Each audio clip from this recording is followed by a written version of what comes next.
As you guys know, we are on a mission to try to reach 25,000 subscribers, and we could really use your support. If you enjoy daily Knicks content like this, please go ahead and hit that subscribe button because it could really support all the great content that we're creating for you. Unbelievable. What a game. I didn't think going into tonight's game, it would go into overtime. Honestly speaking, I expected the Knicks to dominate and destroy the 76ers. If you didn't watch tonight's game or you didn't see the injury report, Karl-Anthony Towns has a bone chip in his thumb, along with a sprain in his thumb. Because of that injury, he was not available for tonight's game. So that means we needed another scorer to step up and step in. And the question was, who was that going to be? We found out very quickly. It was going to be Mikal Bridges and Josh Hart. Mikal Bridges, from the start of that first quarter, knew exactly what he needed to do. Be aggressive, attack, try to make baskets, get easy shots, and also pass the ball. We saw that from Mikal Bridges. We saw Jalen Brunson take exactly what the defense was giving him. He didn't force any of the action, didn't take over the game. He just let the 76ers play him however they wanted to play him. And if he was given single coverage, he cooked them. And then finally, when he was double teamed, he was passing out of the double quickly, finding the open man, and we were able to make that ball move. The ball movement tonight, especially in that second quarter, where we saw 23.9 seconds of ball movement before Deuce McBride gets open to hit that three, that is beautiful basketball. And I understand the 76ers didn't have Joel Embiid, but either way, we were up 13 points on the 76ers. But in that second half, for some reason, that third quarter, again, it's the tale of two halves. We allowed the 76ers to score 38 points in that third quarter, reducing our lead, taking away our lead. Because in that third quarter, when it ended, the game was tied. They did that by attacking. They did that due to Tyrese Maxey. They did that because of Paul George, and the Knicks could not respond. And then in that fourth quarter, it was a back and forth affair. You saw Jalen hit a big three. You saw Tyrese Maxey hit a big three. OG Anunoby hit a big three. It kept going back and forth, and then we had a chance to win the game. A very bad turnover from Jalen Brunson with Tyrese Maxey getting the steal. They tie the game. We go into OT, and I'm scratching my head, yelling at the television. I can't believe we're in OT with the Philadelphia 76ers because we were this close to closing them out. Then we go into OT. We're perfect in OT. Perfect from the line, perfect from the field goal. We're perfect in every single direction. We're playing good defense. We're getting the stops that we need, and we close them out. We steal the victory in Philly, and we take that victory. We're going to talk about all of these things today. If you're not already subscribed to the channel, please go ahead and hit that subscribe button, and make sure you have notifications turned on. So that way, anytime we drop new content, you get notified. And now, let's get started. The Knicks steal that victory against the 76ers in overtime. Like I said, with Philly missing a number of players tonight. And I know the Knicks were missing Karl-Anthony Towns, but honestly, against a Philly team that is very, very bad, not playing great, missing Joel Embiid, you would think that we have enough talent on this roster without Karl-Anthony Towns to dominate them and blow them out. But one thing I've learned about this Knicks team is that you can never think that they have something locked in, something that's already won. Because if you believe that or think that before the game, you probably already lost. And this Knicks team without Karl-Anthony Towns has yet to show me a dominance performance. So because of that, it's hard for me to believe that against a Philly team, even without Towns, that they're going to be able to blow them out. And we saw very early on that was not going to be the case. You'll see in the first half, the Knicks were actually doing very well. They were playing good defense, but the ball movement, they had 8 assists in the first quarter because they were moving themselves, they were moving the ball, they were playing defense, getting steals, moving in transition, and getting easy buckets. It may not be said a lot, but the Knicks, when they run, when they go in transition, when they try to go into fast break mode, try to get fast break points, or get a steal and run, or get a long rebound and run. They're almost impossible to stop on offense because somebody's going to be open, somebody's going to hit a three, drive inside, cut inside, and I thought that the Knicks were doing a very good job of that to start off. That's why in the first quarter, the Knicks were up 30-21. We had a very good lead in that first. In the second, I thought Philly fought back really well, but we saw a lineup change. Because Karl-Anthony Towns wasn't there, we saw Mikal Bridges more or less run with mainly the bench unit and also with Josh Hart. But with Josh Hart on the floor, he's not Karl-Anthony Towns. He's not Jalen Brunson. So because of that, in that specific lineup, Mikal Bridges is the alpha. He's the guy. He's the one that's running the operation, running the show. And you saw him out there. He was speaking to the bench, very vocal, telling players where they needed to be. And there were a number of possessions where the bench was running plays to get Mikal open to hit threes. That's the unit I want to see moving forward. I've screamed it from the top of my lungs. I don't even know how many games, how many post games, how many videos, that if the Knicks want to see Mikal Bridges do a little bit better and thrive, all they have to do is substitute him early and then play him in the second quarter with the bench unit. If they can do that, his numbers will go up and he'll thrive. That second quarter, he was aggressive. He was hitting his threes. He was getting to the line. He was, well, maybe not getting to the line as often as I wanted him to, but he was still attacking, being aggressive, shooting that three, having confidence, finding his other teammates, being the ball handler that we needed him to be. That's why the Knicks were able to go up 13 points, have a 13-point lead on the Philadelphia 76ers at halftime. It really wasn't only the Jalen Brunson show, even though he did well. It really wasn't only the Josh Hart show, even though he did well. Mikal Bridges was very aggressive to start, and that's the Mikal that we need to start out games, close out games, and have for 48 minutes. Because an off-the-ball, aggressive, off-the-dribble Mikal Bridges, that's a weapon. That's dangerous, and we saw what he can do. But then we also saw that third quarter. In the third quarter, the Knicks forgot how to play defense. They were allowing Tyrese Maxey, who was quiet in the first half, to go off in that third quarter. Paul George, who was quiet in that first half, allowed him to go off in that third quarter. It started out with Maxey. Then when he went to the bench, it was PG-13, basically to close it out. All up until their rookie, who recently started for them and played a lot of minutes off the bench, hit a big three-pointer, and they tied the game. It was 85-85. We were going into that fourth, still back and forth affair, and then we are tied. I am screaming, yelling at my TV, throwing everything that I can around my room because I can't believe we're in overtime. I never wanted to be here. We just got here off of a bad turnover by Jalen Brunson. He's holding the ball. Tyrese Maxey right behind him. I guess nobody's communicating with Brunson because the ball gets stolen out of his hand. Paul George on the floor, timeout. They get the bucket. They're able to score, tie the game, and I can't believe what I'm seeing. We're this close to winning, and that happens. I cannot believe it. We go into overtime, and then in OT, the Knicks do what they should have done to close out the fourth quarter.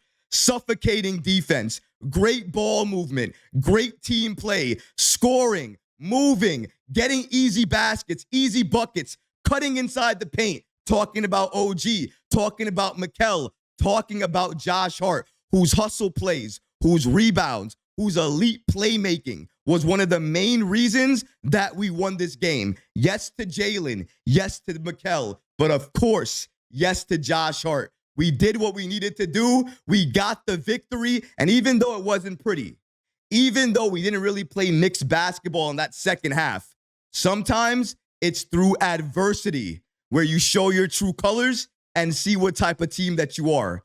Do you fold? Do you quit? Or do you continue? Do you push forward? And do you try to win the game? The Knicks showed their true colors. They don't quit. They have the grit. And they are going to try to win the game every single time. We did it tonight. We got the victory. We stole it in OT, and the Knicks have won this game against the Philadelphia 76ers. We have it at 125 to 119. So going back over here to the quarter-to-quarter breakdown, as we're seeing, the Knicks first quarter, 30 to 21. Like we talked about, they had a good first quarter, good defense, good ball movement, good team play. The second quarter, again, they score another 30 points, really in that same way. And then that second half, as we talked about, we allowed the 76ers to score 38 points in that third quarter. The second half was just not great play by the Knicks. We did not do what we needed to do defensively. We allowed the 76ers to attack inside, get whatever they wanted to get to the line, stop the clock, and take our 13-point lead and erase it. And then in OT, we outscored them 16 to 10, getting this victory. The game leaders, as you see here, are Jalen, Brunson, and Tyrese Maxey. Tyrese Maxey, for them, had 32 points. But get this, to get 32 points, Tyrese Maxey had to shoot 32 times. He did hit all of his free throws, but remember, Maxey scored 30-plus on 32 shots. Let that sink in. 3 players were the main reason why the Knicks won this game. They contributed at a level that nobody thought possible, and they helped the Knicks take this victory, really steal this victory from the Philadelphia 76ers. And I think you guys know who I'm talking about here. It has to be, of course, the captain, Jalen Brunson. But, of course, he had a little bit of help as well, too, in his roommate, Josh Hart. Jalen Brunson tonight, I mean, absolutely phenomenal. 38 points, and did it like a superstar was supposed to on 22 shots.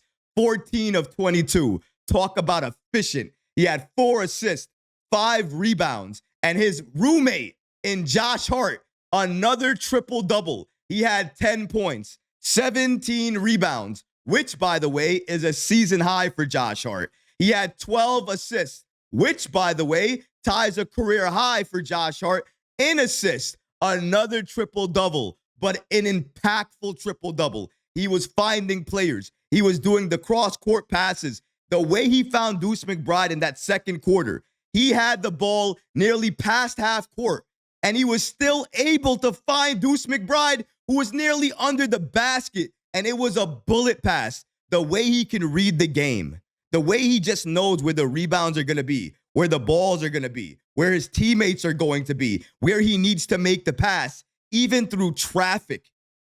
He is gifted. He is talented. It's not easy to do what he's doing. It's not easy to get triple doubles. It's not easy to do it when your primary role on the team is just an everyman, to hustle on the floor and do a little bit of everything. Imagine that's your role and you're still giving a team triple doubles. You're still having a double-double, sometimes without even points, just rebounds and assists. Think about how crazy that sounds, and never complaining, never upset, just happy to have an impact and watch the team win. That is what Josh Hart is giving you. One of the only players in the league that probably would never complain, given his stat line, the amount of touches that he gets, and the level of impact that he has. It's just phenomenal basketball. If Jalen Brunson was just as efficient, 14 out of 22, giving you 38, giving you a little bit of assist, a little bit of rebounding as well, too, giving you some steals as well. I mean, Jalen Brunson was very good. Helped this Knicks team stay into the game, gave us very good, very big buckets when we needed them, penetrating, creating, attacking inside. If he was given single coverage, he cooked them. And when he was doubled, passed out very quickly. It was the hockey pass to either Josh Hart, who found an open OG Anunoby in the corner, or found another open Mikal Bridges in the corner. And that was the way the Knicks got back into the game, kept the lead, and never let the lead go. Can you believe this, guys? The Knicks went into this game. We went to OT, and the 76ers never led once. They tied a bunch, but never led. The Knicks won this game, always led in this game, and never let the lead go. That is also very impressive as a team. That's having team pride, knowing that the game is tied, and if they get that lead, they might take the momentum. And you know that. You keep the momentum, and you make sure they never touch it. They come oh so close, but they can never grasp it. We also have to talk about their other Villanova brother in Mikal Bridges, who also had a very good performance. A little quiet in the second half, not as aggressive in the second half, I'll give you that. But when we needed the big buckets, when we needed the cut, when we needed the three-pointer, when we needed him in the first half, who was there for us? Mikal Bridges was there for us. He wins 23 points, 5 of 10 from 3. The Knicks, without Karl-Anthony Towns, dominate in overtime to escape Philly with a win over the injury-riddled 76ers. We want to see this from Mikal Bridges on any given night. It shouldn't be when Karl-Anthony Towns is not there. We should see an aggressive Mikal Bridges whenever we play any of the top teams, any of the bottom teams. It shouldn't matter. Whenever he has a lane, he should attack. Whenever he has an open basket, he should take it, because that's the Mikal we traded for. The Mikal you saw tonight, that's the version of Mikal we need to see every night, because that's the Mikal you traded for. The ball handler, the scorer, the attacker, the aggressor. Shoot when open. Not even think about it. As soon as you catch it and you're open, shoot. And that seems to be where he thrives. When he thinks, even thinks a little bit about that shot, he misses it and it doesn't go in. But if he just catches and shoots it, looks at the basket really quickly and shoots it, most of the time, that shot is going in. If we're giving out flowers, and it seems like we are, let's continue with the flowers. Let's continue giving them out. Let's give it out to another person who really deserves it. Deuce McBride. The stat line is not going to do him justice, I promise you. But if you watched the game, you know and you saw what I saw. Deuce McBride off the bench as the Knicks win in Philly. 13 impactful points. 4 of 5 from the field. Talk about efficient, instant offense. 3 of 4 from 3. 3 rebounds. 3 assists. 1 steal. 0 turnovers. Great defense on Tyrese Maxey at times. Knicks got contributions from all over the rotation to seal the win in Philly. Miles McBride knocking down shots, seemingly finding his rhythm, was a key factor in the win. He had 13 points on 4 of 5 shooting, 3 assists, and a steal in 22 minutes. McBride entered the game shooting 33% in 3 games since returning from the hamstring injury. The Knicks minute-to-minute breakdown over here. You got Mikal Bridges at 43 minutes. OG Anunoby at 45 minutes. Jericho Sims at 23 minutes. Jalen Brunson with 45 minutes. Josh Hart with 49 minutes. Precious Achiuwa with 30 minutes. Campaign, 7 minutes. Miles McBride, 22 minutes. And the rest of the roster was a DNP coach's decision. Now, with the minutes, I'm not going to go crazy. I'm not going to destroy Tom Thibodeau, say he's a bad coach, or say that he played the starters too many minutes. The game was close for the entire way, and we went into overtime.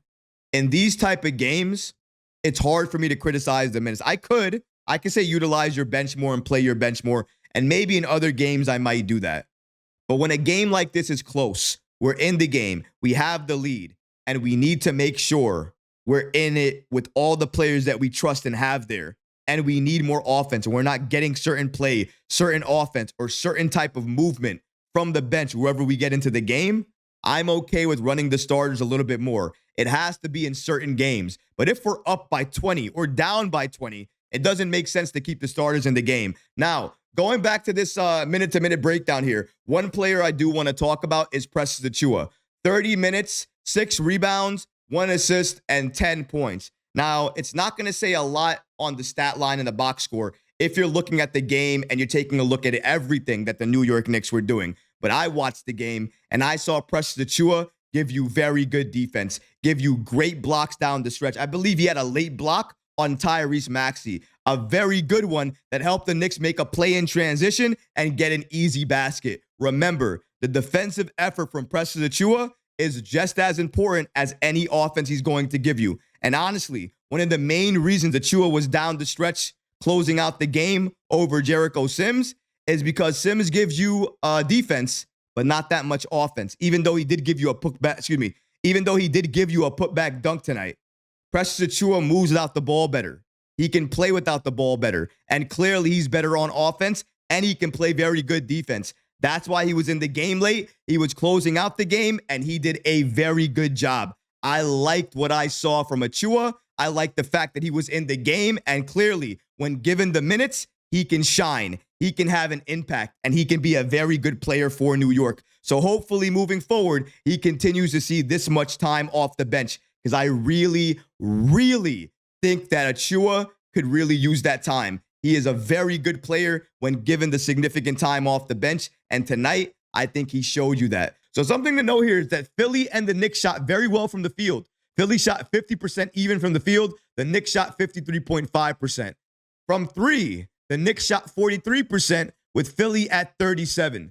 That was one of the main reasons the Knicks won the game. Another reason the Knicks won the game is the rebounds. The Knicks out-rebounded Philly 45-35. And that's not the story in terms of offensive rebounds. We'll get to that in a second. Turnovers, the Knicks had more turnovers than Philly, 16-12. Although I will say, even though the Knicks turned the ball over more, I felt like when the Philly turned the ball over, the Knicks were able to convert more on their turnovers than Philly was able to do. Just something to talk about there. But the rebounds, that's where New York was able to dominate. And I think we have to thank Jericho Sims and Precious Achiuwa and Josh Hart for that. They were dominating on defense, dominating on rebounds. If it wasn't Achiuwa, it was Sims. If it wasn't Sims, it was Josh Hart. Josh Hart always getting us those second chance opportunities. And when he gets that ball, because of his high level of IQ, he can find the open player almost instantly. He gets an easy assist. We get an easy bucket, and the Knicks are a better team because of it. We have the full team stats as well as the shot chart. One thing you have to notice right away off the page is the number of team assists.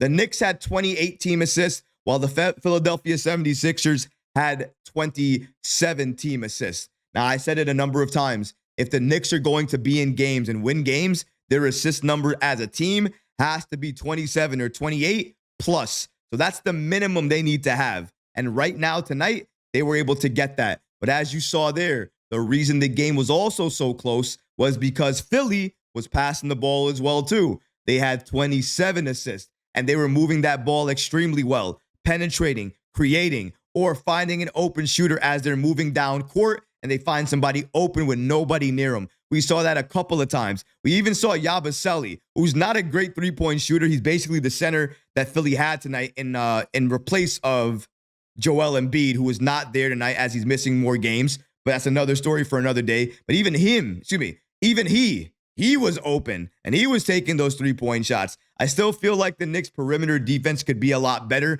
and that was another reason why Philadelphia was in this game, because we allowed them to shoot a lot of open threes, and we allowed them to attack as well, too. And they were able to get a lot of points inside the paint.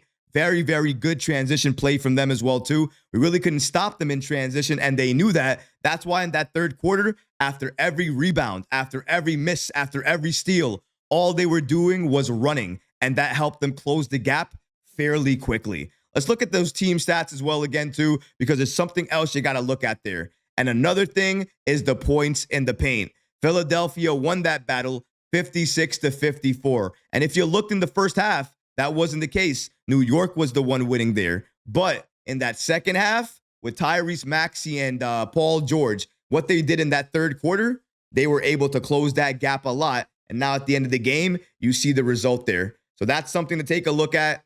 And the free throws and the number of free throws, another thing to take a look at. The Knicks got to the line 24 times in comparison to the 76ers 14 times. That is very, very important. That means the Knicks were able to generate more fouls, draw more fouls, get to the line more, and make their free throws. Although 17 for 24, 70% from the free throw line, that's not great. They should do a lot better. You don't want to leave points at the line because you're never going to get them back. And clearly in a close game like this, if New York was perfect from the line or near perfect, we would have closed out this game in the fourth. Would have closed out this game in the fourth. The Knicks missing those free throws are one of the main reasons we went into OT. And that was one of the team stats I wanted to highlight more than anything else. Why? Because it's a very, very good point to make again.